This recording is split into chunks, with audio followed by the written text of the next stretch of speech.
Welcome to Create and Orchestrate. Today, we're going to talk about effort capacity.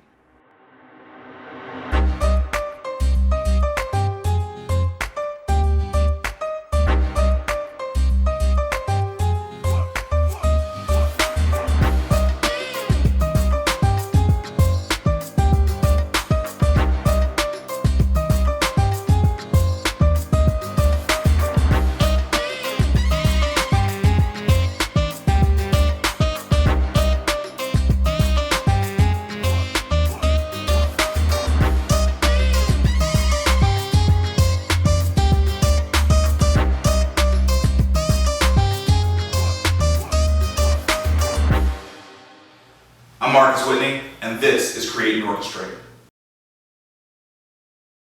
Okay, so I got to give a hat tip to Chris Reynolds, who is the president of Lead Academy here in Nashville. And Chris, I'm so sorry I wasn't able to make the graduation.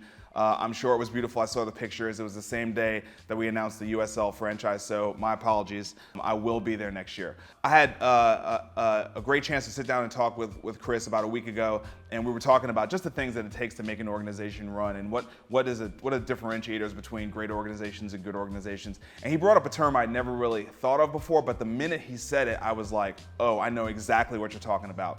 And the term that he used was effort capacity. Man, I don't know.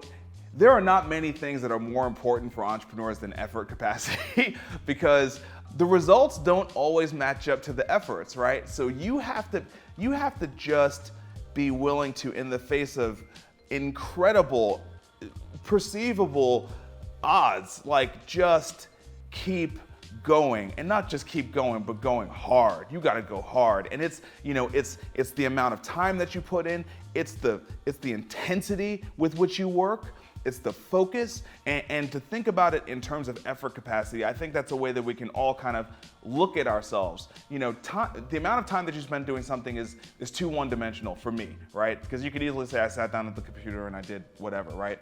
But there's a big difference between sitting down on the computer and Googling a bunch of things, or sitting down on the computer and sending out 100 emails, right?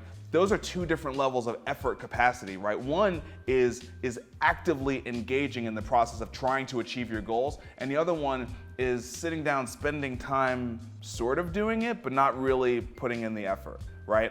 So for entrepreneurs that have low effort capacity, this is an area to really work on. And you know whether or not you do or not, but effort capacity is basically the reason why some people accomplish 10 times as much in the same amount of time as you. That's what it is, right? So if you look at yourself in the mirror and you're like, man, how does this person get all of this done and I'm just here struggling with this? Yes, maybe talent is part of it. Yes, maybe connections is part of it. Yes, maybe resources is part of it. But the intangible thing you might want to focus on that you can actually change about yourself is effort capacity, right?